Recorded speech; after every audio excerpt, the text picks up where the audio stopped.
in, I guess, what I would call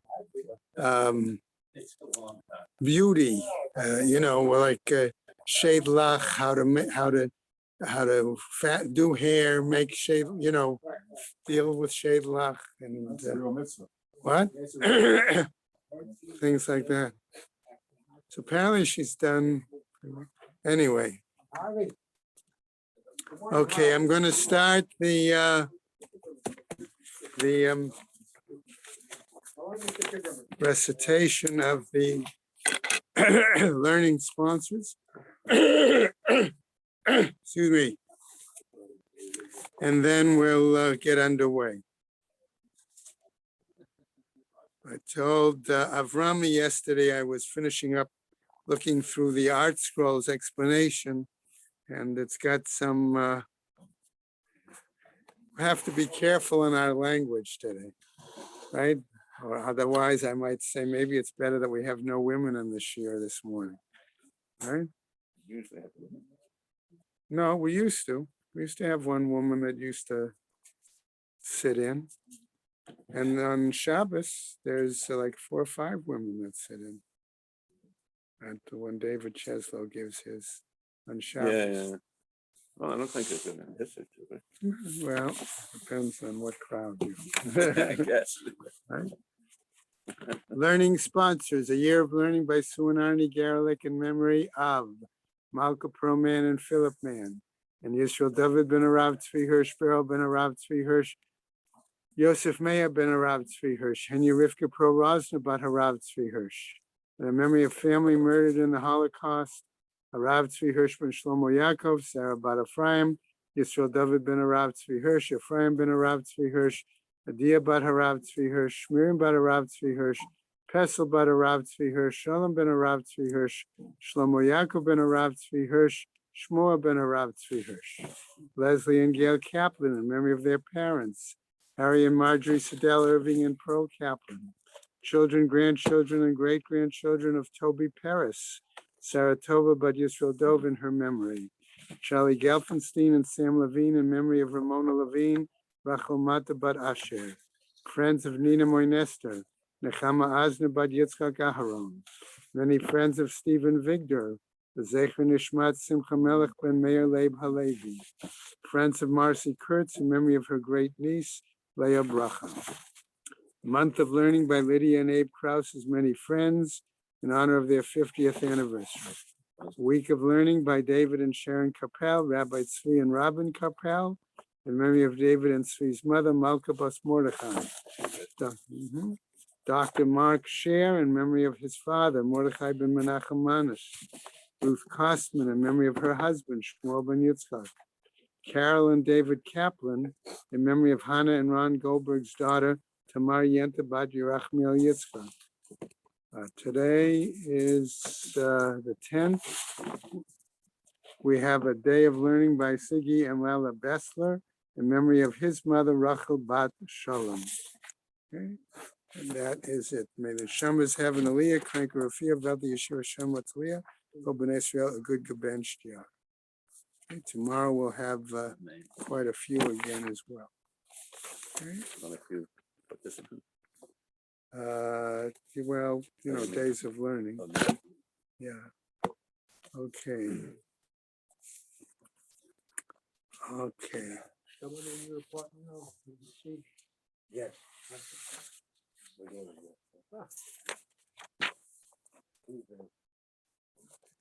So, okay, Lamed Dalet Amud Aleph is the source for today, is the Amud for today, but let's just go back a tiny bit. Okay, on the bottom of Lamed Gimel Lamed Beis to better get a sense of where we're at. Remember, we had been discussing what I'm going to call for the moment this question of 2 perhaps gentlemen, maybe even brothers, marrying 2 women who were perhaps not only sisters, but could have been twin sisters. Okay, and therefore the whole Gemara, okay, indicated there were, and they got switched. And as a result, the Gemara then raised the question, okay, avlashan, hichlifu or huchlefu. And in doing so, it pointed out that had one brother had relations with the Kiddushin intended of the other brother, they would have been over in a number of lavi. Okay, one would have been Eshet Ach, one would have been Achot Isha, okay, and maybe even they could have been a Nida, so that would have been another situation. So that led us to the whole discussion, okay, of whether we have Isur Kolel or Isur Musaf or Isur Bavat Echat, okay? And we saw that the Gemara then was trying to clarify with regards to Rabbi Yossi, okay, how did he hold? What kind of scenario could he have been imagining with this situation? I'm don't remind me Shakespeare comedy, right? Okay, and what happened was that at the very bottom of Lamed Gimel, based on the discussion there in the Gemara and the language of the Seifa of the Mishnah, we saw that it was very clear that it could have been a situation even with the girls being minors, okay? And the Gemara tells us there that if they were separated, husbands and men and women separated, the 3-month period, okay, in this situation was such to determine if these women, girls ultimately could become pregnant and their progeny would then be considered mamzerim, okay? From there, we got through to the point that it was clear that this was done, situation happened b'shogeg and not b'mezid.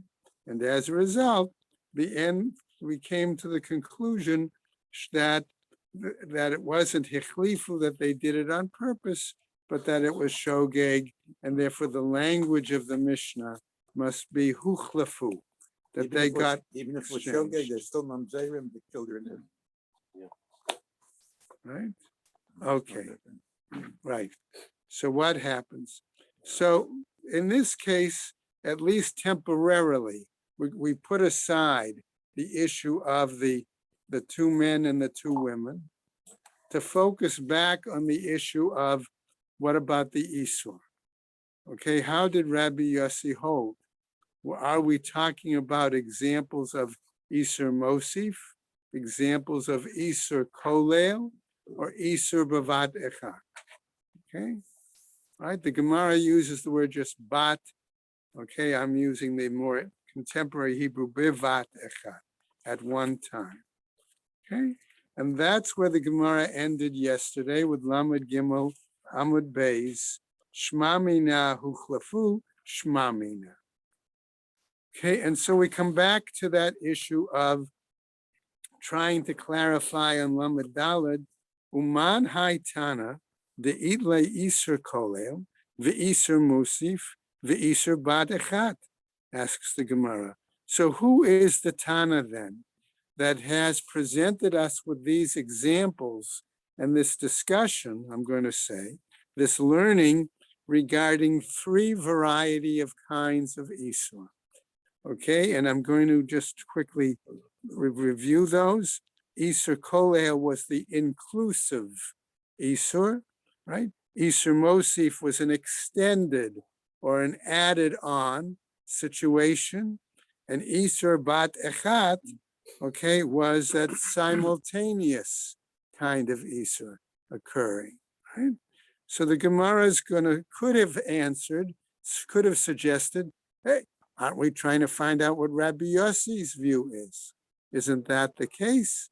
But the Gemara says, no, we need to look at someone else. Who is it going to be? Rabbi Meir. And we're going to see why the Gemara chose Rabbi Meir based on the fact, okay, that even though we saw the previous argument, okay, was 2 Chachamim, but right, we saw it was Rabbi Chia versus Bar Kapara, we put aside Bar Kapara's view. Okay? And remember, Rabbi Chia was the one who was trying to explain what Rabbi Yossi was thinking. So now we come back to that, asking the question, who was this Tana? Amar Rav Yehuda, this is Rav Yehuda Amar Rav in the name of Rav, Rabbi Meir he. It was Rabbi Meir. And why do we suppose that it was Rabbi Meir? The Tanya, as taught in the following bright. Yesh ochel achila achat. There is a situation where one might eat in a single occasion of eating, and v'chayav aleh arba chataot v'asham. And in that one instance, so to speak, of eating, he could be transgressing 4 different situations, where in each one he would be chayav a chatas, and in addition, also be chayav an asham. That's what the Gemara is telling us. Namely, and now to spell it out. Okay?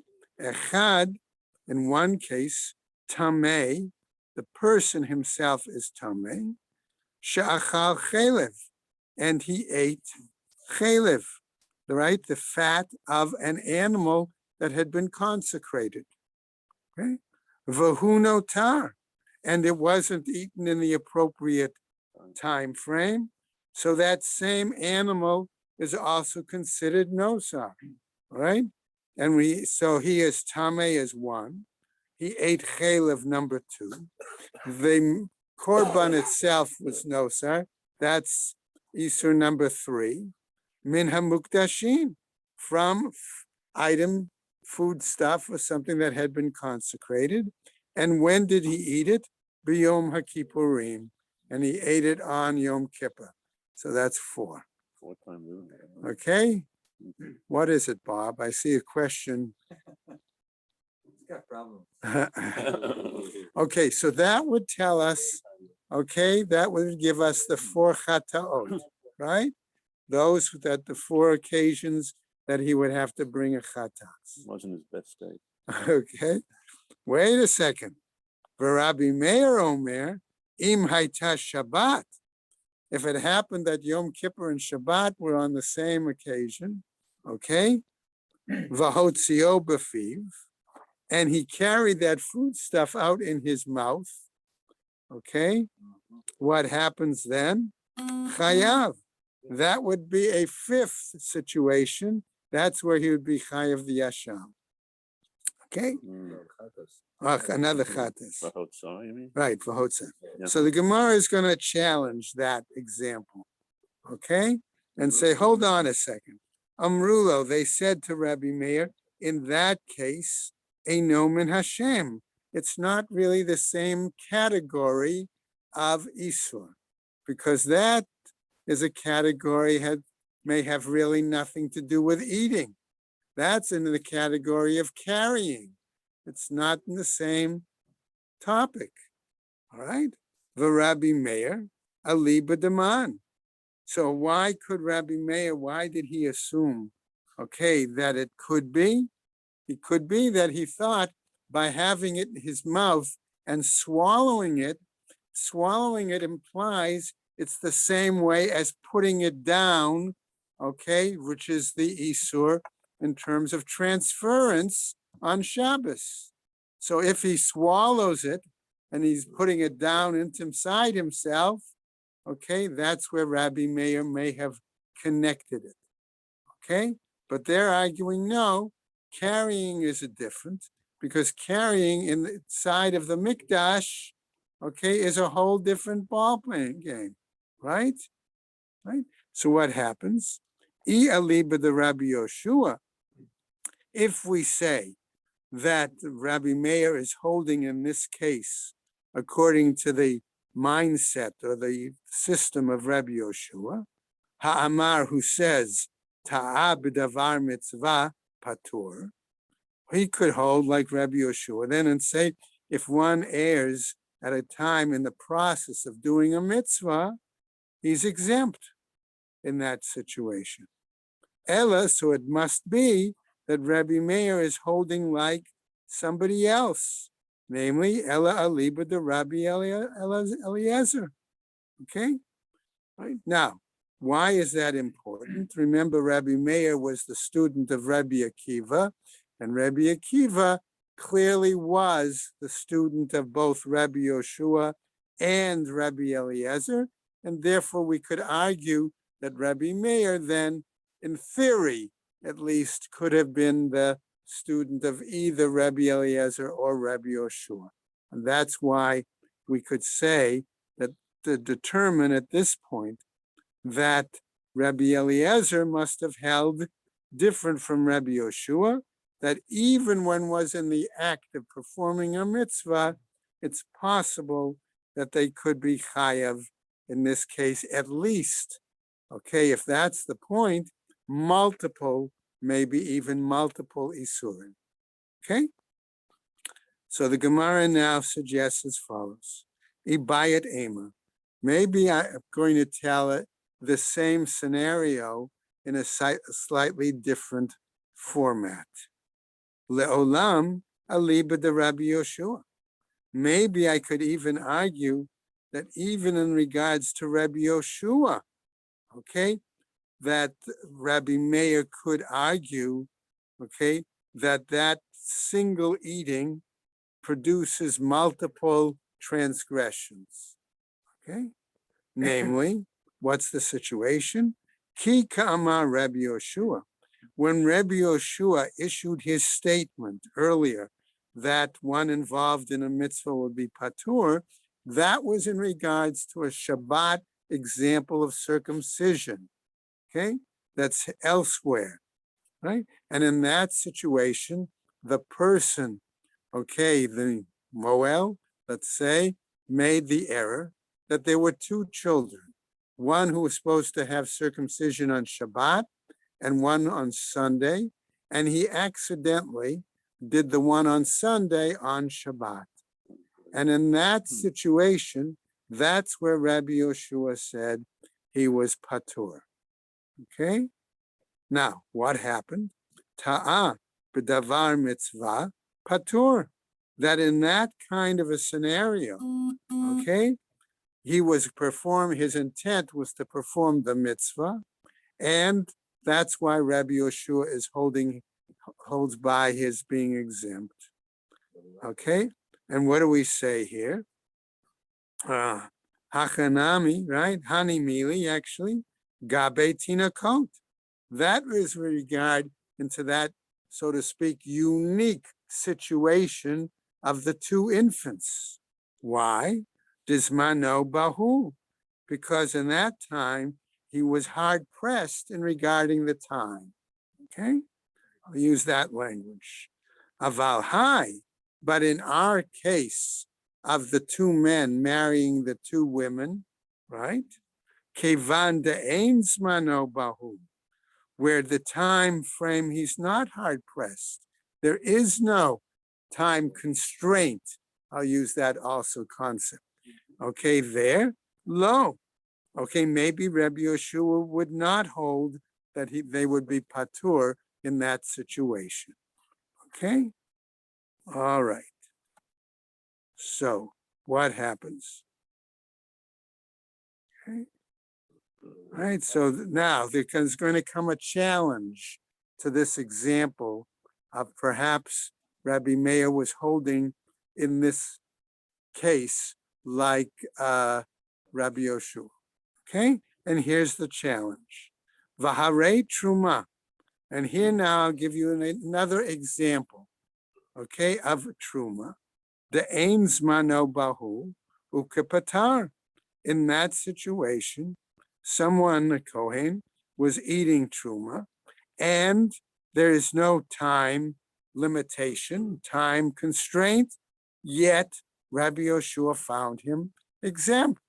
Ditznan, as was taught in the Mishnah, Haya ochel betruma, this, I'm going to put in quotes, Kohen, okay, was eating truma, v'noda shahu ben grusha o ben chalutza, and it was suddenly discovered that he actually was the progeny of a divorce or that his father was a or the progeny of a woman who had been a chalutza. Okay, so in other words, his father should not have been involved with that woman, whatever way we could say involved. But this quote Kohen is really a halal. Okay, in that situation, and as a result, what happens? Rabbi Eliezer Mechayev Keren v'chomesh, that Rabbi Eliezer required that he pay back, he was obligated, paying the financial equivalent of that truma, plus a fifth as the knas. Rabbi Yoshua poter. And in that case, Rabbi Yoshua still exempted him, even though it does not seem to be a case of zman bahul, of time constraints. It wasn't intentional. Okay, so the Gemara, however, explains to us, ha itma Allah. But on that particular case, the following was discussed. Amar Rav Bivi Bar Abai, said Rav Bivi Bar Abai, hacha betruma be'erev haPesach askina. There we were talking about his eating truma, okay, on the eve of Pesach. He wanted, just as we are, so to speak, now approaching, that we got to get rid of the chametz. All right? So that was the fact. Why? And because we know, what would he do if he didn't eat it? He would have to burn it. And it's very clear that we have a pasuk that says we're supposed to be shomer, we're supposed to be guarding the status of the truma, right? And not just burn it, right? Okay? And so therefore, right, dismana bahu, that in that case, Erev Pesach, there is this situation of time constraint. And that could be, again, why Rabbi Yoshua was making him patur. Okay? Right? And it could still be Rabbi Yoshua, exactly. All right, we go on now. V'ibayat ema. Okay?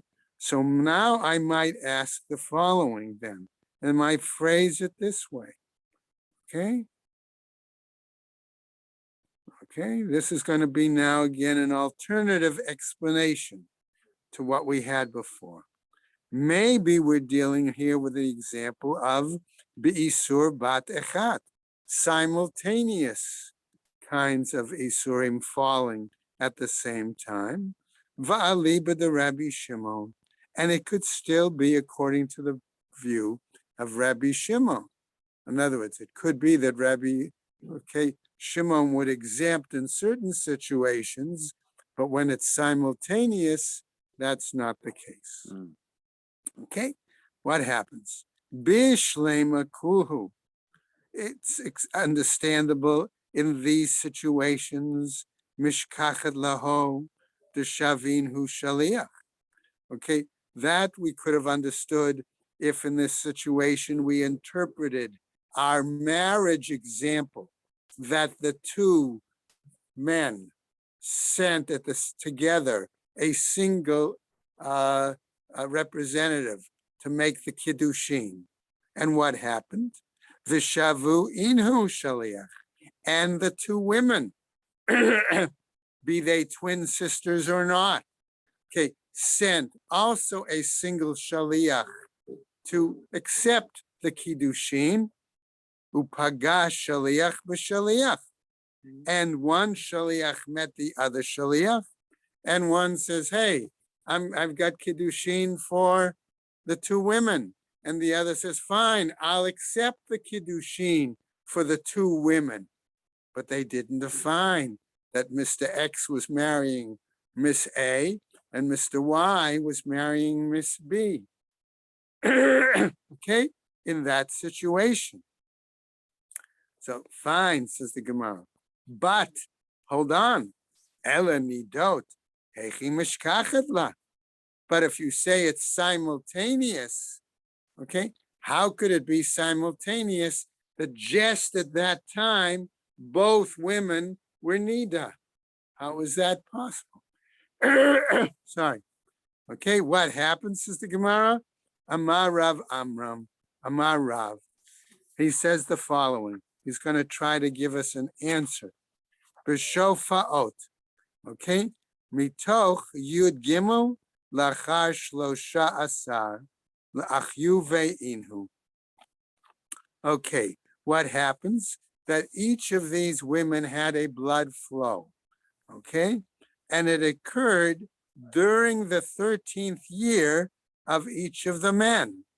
Okay, and as a result, they were both Nida during the time, okay, that the men became Gadol.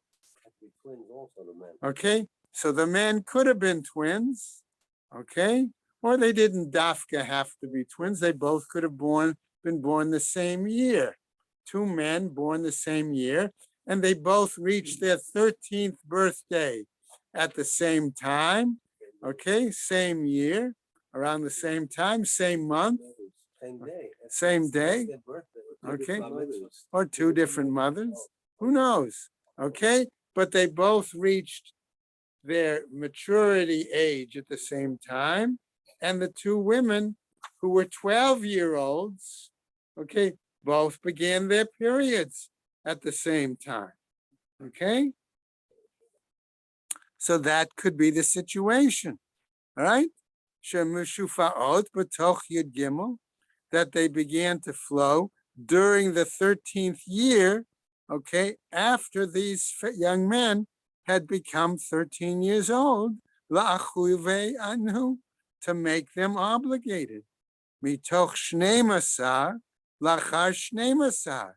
And the girls it was during their 12th year, after they've become 12, l'chayu ve'inhu, to make them obligated, okay, to make them nidos. And therefore that could be the situation. Okay, so that was his effort, okay, to show that even in that case, there could be some sort of, it's a little far-fetched, but nevertheless, there could be some situation where you could have had bevat echad. Okay, that's the point. Okay, let's go on now with our next part of our Mishnah. We said that in that situation, we would separate them, the men and the women, okay? Right, so all four of them have to be separated, right? And we would need at least a 3-month period, okay? It's actually a little more than 3 months, okay? But 3-month period to determine any progeny. If they're pregnant, okay, and if they're progeny, and if they have progeny, what the status of the progeny would be, okay? So we're now getting to the following. So the Gemara says, Vaha ein isha mitaberet b'biya rishona. But don't we have a let's call it a position taken by Chazal that a woman does not become pregnant at her first intercourse?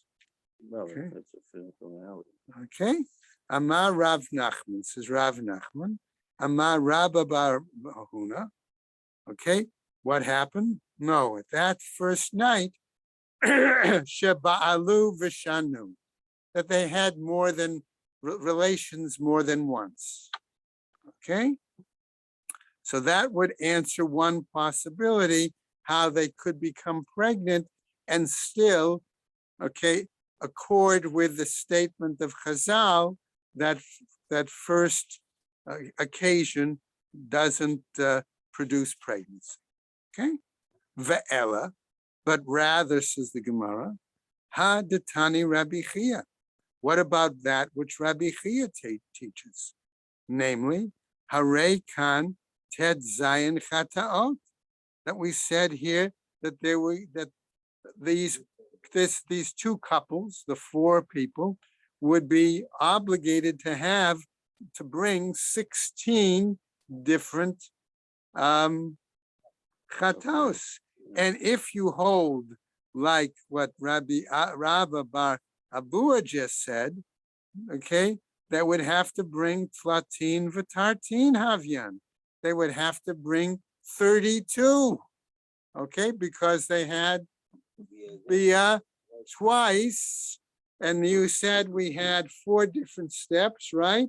One was Eshad Ish, one was Achot Isha, one was Nida, and one was another one, okay?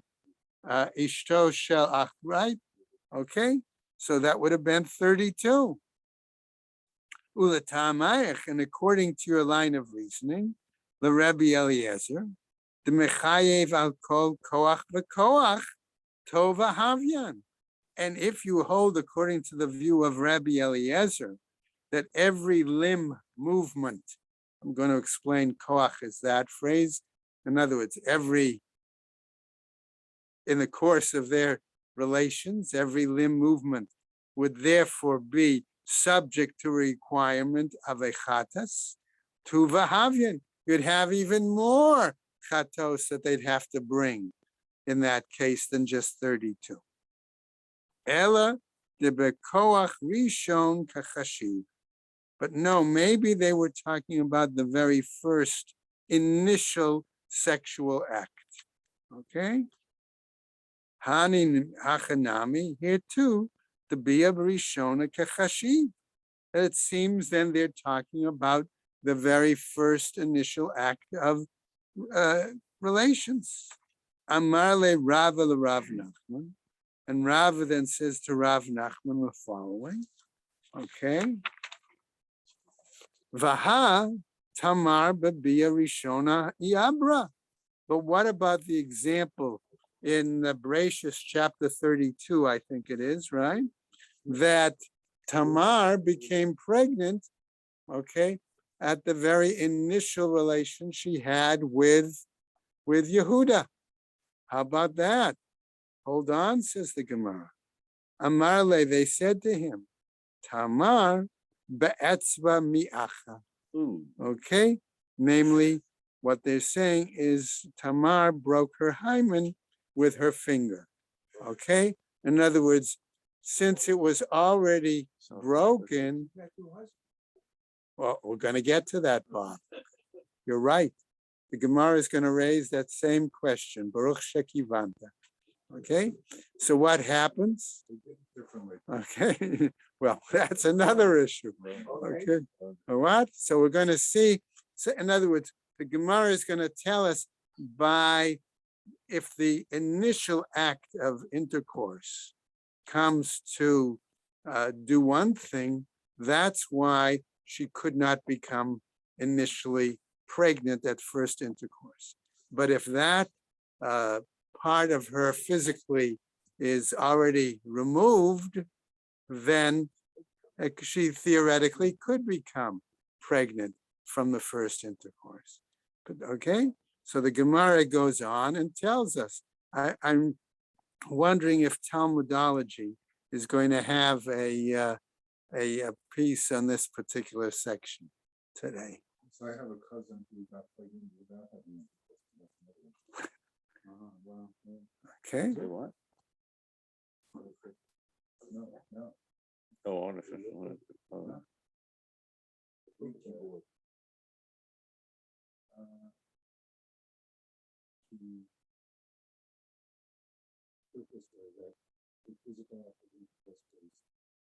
Very painful and difficult. But it seems the seeming is in the right place. Okay. All right. But we're going to see that there's a clarification also here. Right? Amar Rabbi Yitzchak, says Rabbi Yitzchak, to try to clarify the example, okay, of use of a finger to allow greater access on the part of the male, let's put it that way, easier access, however term we want to use, right? The Amar Rabbi Yitzchak, Kol Moachot Shel Beit Rebbe Tamar Shman. Any of the women from the house of Rebbe who wanted to guarantee that they could become pregnant, okay, sooner before their husband had to travel on business, they would do the same act. Okay, and therefore they were nicknamed Tamar. Okay, okay. V'lama nikra shman Tamar, and why were they called that? Al shem Tamar shemi acha be'etzba'a. Okay, that based on the example of Tamar, that she acted with her finger there. Vaha havu. So here now the Gemara says, hold on a second. That might answer that question, but what about Bob's point? Vaha havu erva onan. But what about the fact that she had Er and Onan as husbands? The Gemara is going to go on and tell us, gentlemen. That's why I said I'm glad there's no women in the shir today. Erva Onan, Shimshu Shalo Kedarkan. Okay? That one answer might be that Er and Onan had unnatural intercourse with them, right? Meitive, but we'll challenge this for the following. Kol esrim va'arba'a chodesh dash mi bifnim v'zoreh mi bachutz, says the Gemara. For the 24 months, in other words, the time that she was married to the two of them, does that mean that one, so to speak, penetrates inside but spills his seed outside? Is that what was going on? We know that the Torah prohibits that generally. Okay? Right? Well, that's what the Gemara is going to tell us, Erwin, in just a moment. You're right. Okay? Well, we'll see. Divrei Rebbe Eliezer. That's the view of Rebbe Eliezer. Amarle, they said to him, Halalu, Eino ele kema'aseh ein erva onan. That's precisely, right, what the Torah tells us was the deed of erva onan. After all, Amarle, they said to him, Halalu, Eino ele kema'aseh erva onan. Isn't that precisely what the Torah tells us was their deed? No, the Gemara says, Kima'aseh erva onan, velo kima'aseh erva onan. In some ways, it was like the act of Er and Onan. In other ways, it was not exactly like the acts of erva onan. Kima'aseh erva onan, like the act of Er and Onan. Velo kima'aseh erva onan. How? Kima'aseh erva onan. It was like the act of Er and Onan. Why? Dichtiv, because the Torah is written and tells us. V'haya imba el eshet achiv v'shichet arza. Clearly, the Torah tells us he had relations with her, but then spilled his seed on the ground. Velo kima'aseh erva onan, and it wasn't exactly like erva onan. Why? The ilu hatam shalo kedarka, because there they were doing it in a natural intercourse. Vahacha kedarka, and here in our case we're talking about they were doing it in the normal active intercourse. Okay. What? How do they know this? They were on Morrow and you were there. I don't know. Okay. But they were aware. You know, I sometimes think the Chazal was very familiar with human behavior. Okay. Technology changes from the time of Chazal, but human behavior doesn't always change to a certain degree. Okay. All right. And so therefore they were aware of these things. Okay. They were not ivory tower scholars, clearly. Okay. All right. So what happens? The Gemara wants to clarify. And here's your point is brought up here in a sense. Bishlema onan. It's understandable specifically in regarding to onan. Dichtiv be, because it's written expressly in the Torah, right? V'shichet arza, right? That he spilled it on the ground or towards the ground. Ela minalan. How do we know that? Right? Amar Rav Nachman, says Rav Nachman bar Yitzchak, dichtiv v'yamat gam oto. And he died also him. What does it mean, also him? Afhu ba'oto mitamet. He died, in a sense, for the same cause, for the same reason, dying the same kind of death. Why did he die the same death? Because he did the same kind of act. That's the implication. Okay? So therefore, says the Gemara, bishlema onan. That's understandable then. Mishum lo hazera. Why? Because he knew then, giving that explanation, that it wasn't going to be his seed, his progeny. Ella, maitama avad hachim. So regards to when, why did he perform the act of what he did? Interesting now, again, comes back to human nature. Kadesh, and he's doing it, it's Yibum. It's a Yibum situation.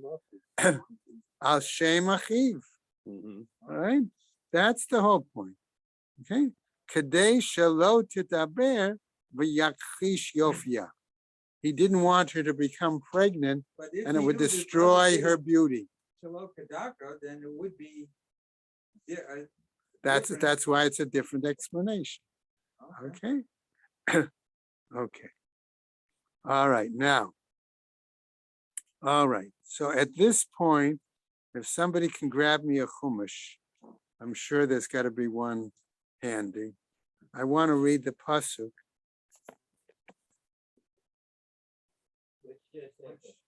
Okay? Vayikra.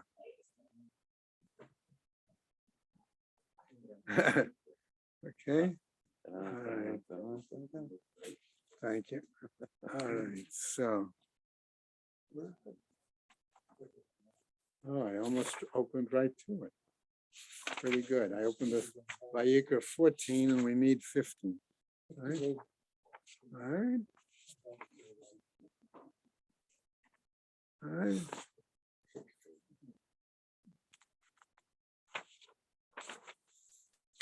Okay, so the pasuk is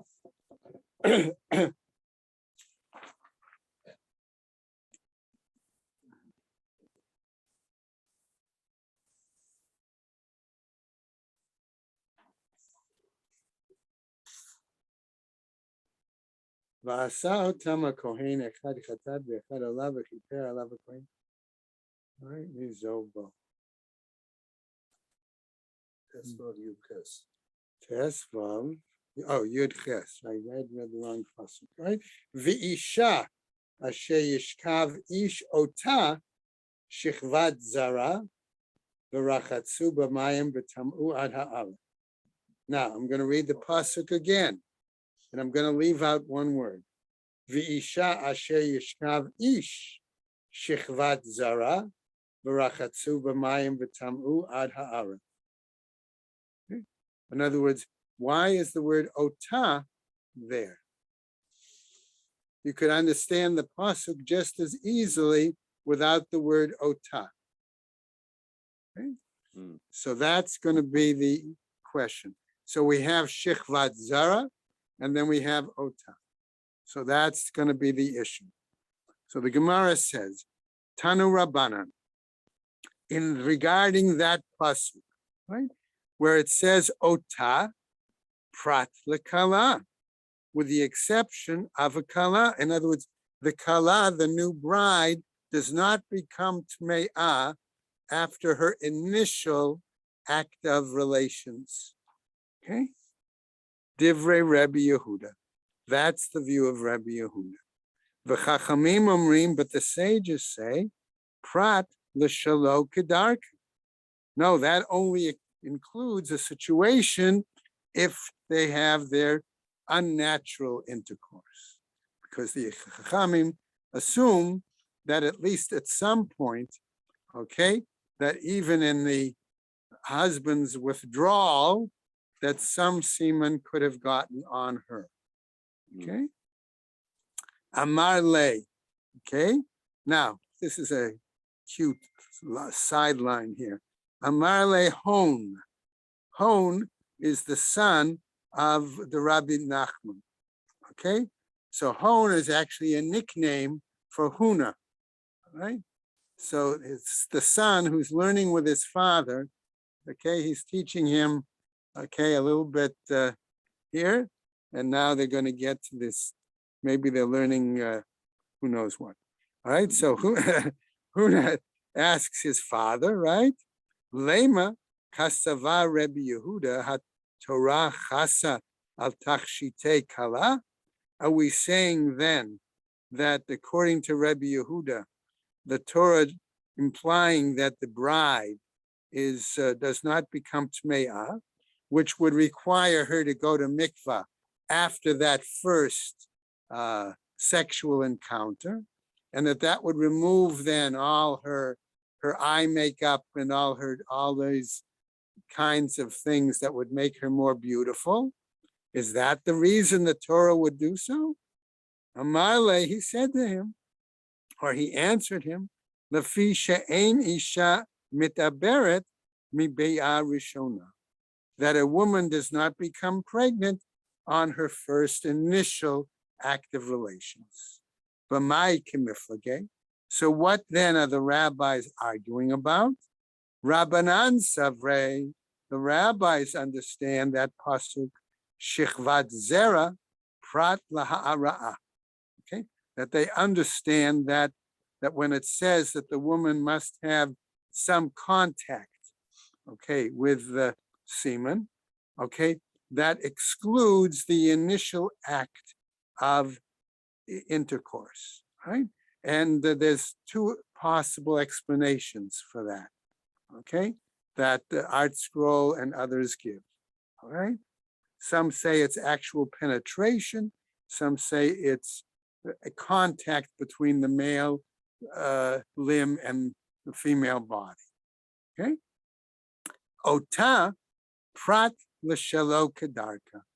But when it includes ota, it excludes the example of unnatural intercourse.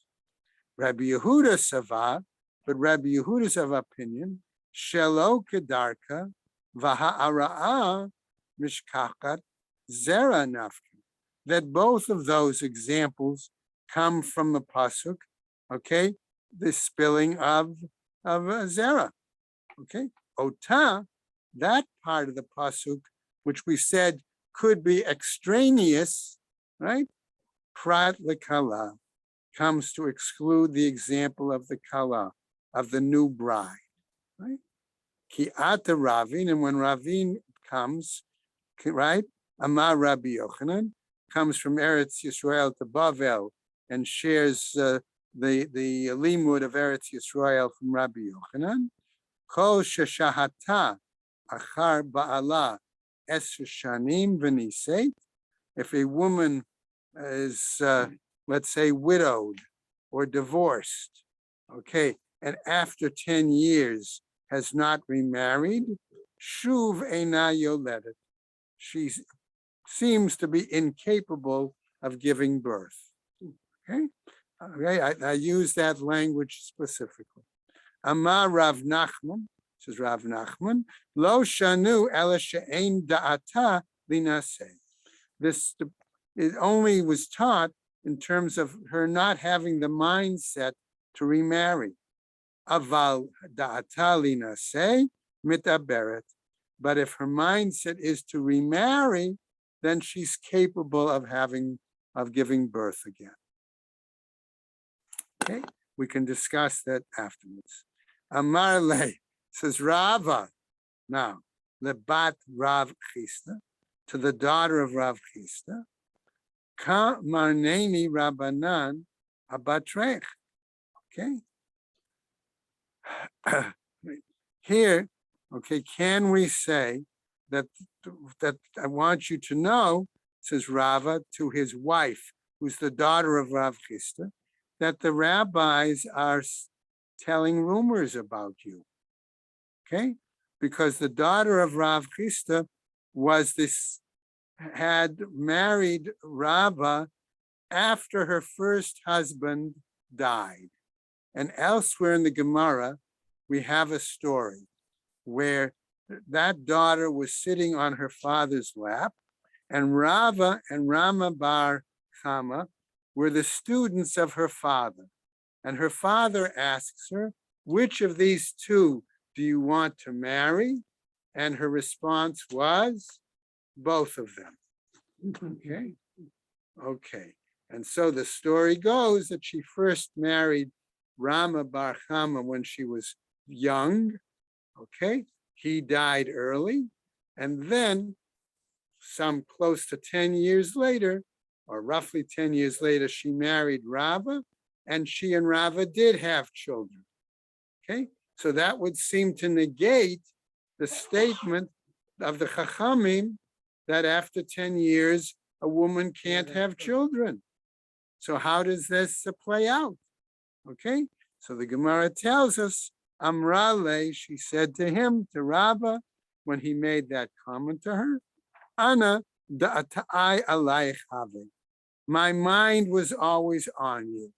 In other words, I knew, in a sense, ultimately, that at some point I would marry you. Okay, and that's why it satisfies the statement of the Chazal that if her intent was ultimately to get married again and to have children with the second husband, that she would be able to. So we have another story as we begin to finish up today. Hahi da'atya lekame de Rav Yosef. A certain woman came before Rav Yosef, Amralo, and she said to him, Rebbe, Ana shahiti achar ba'ali eser shanim v'yaladati. He said, I, after 10 years, okay, was able to give birth. Amarle, he said to her, Biti, my daughter, al totzi'i la'az al divrei chachamim. Don't make fun or mock the perspective of Chazal, of the rabbis. So then she answered truthfully, Amrale lenachri, or some texts might have a different translation there, niv'alti. She said, in that interim time, I had relations with a non-Jew. Okay, let's finish up. Amar Shmuel. Now Shmuel is going to give us another statement. Remember, we said that the two women who were the two men had to be separated, and they had to wait for 3 months, right, to clarify the status of the progeny, right? So what happens? Shmuel is now telling us as follows. Vikulan, in all similar cases, tzrichot lahamtin shlosha chodashim, we have to wait 3 months, chutz megioret u'mishuchreret ketana, with the exception of a convert, female convert, or a Canaanite female slave who was young and then released. Right? Aval ketana bat Yisrael, but with a young Jewish girl, tzricha lahamtin shlosha chodashim. We still have to wait 3 months. Okay. Ubamai, why is that the case? Asks the Gemara. Ibamiyun, if it was a situation of refusal by the young Jewish girl. Vaha'amar Shmuel, didn't Shmuel say delo baye, that it's not necessary, right? Ve'i baget, and if it was a situation of a get, ha'amra Shmuel chada zimna, wasn't something Shmuel said one time previously. The Amar Shmuel, who said mi anabo, if she refused him, einat tzricha lahamtin shlosha chadashim, she doesn't have to wait 3 months. Natan laget, if he gave her a get, tzricha lahamtin shlosha chodashim. In that situation, she must wait the 3 months. So the Gemara tells us, ela biznut, but rather there was a situation where the young girl was involved promiscuously. Okay, and just scroll over the top of Lamed Hey, Vigazru Rabbanan Katana Mishum Gedola. And the rabbis then made a decree that that with regard to the katana, one had to wait 3 months, lest, okay, there be an example of a, let's say, older girl, a teenager or whatever, that was involved promiscuously, and therefore that's a problem with that situation. We'll stop right there today, and the Gemara will pick up on that question, challenging that view. Okay? All right.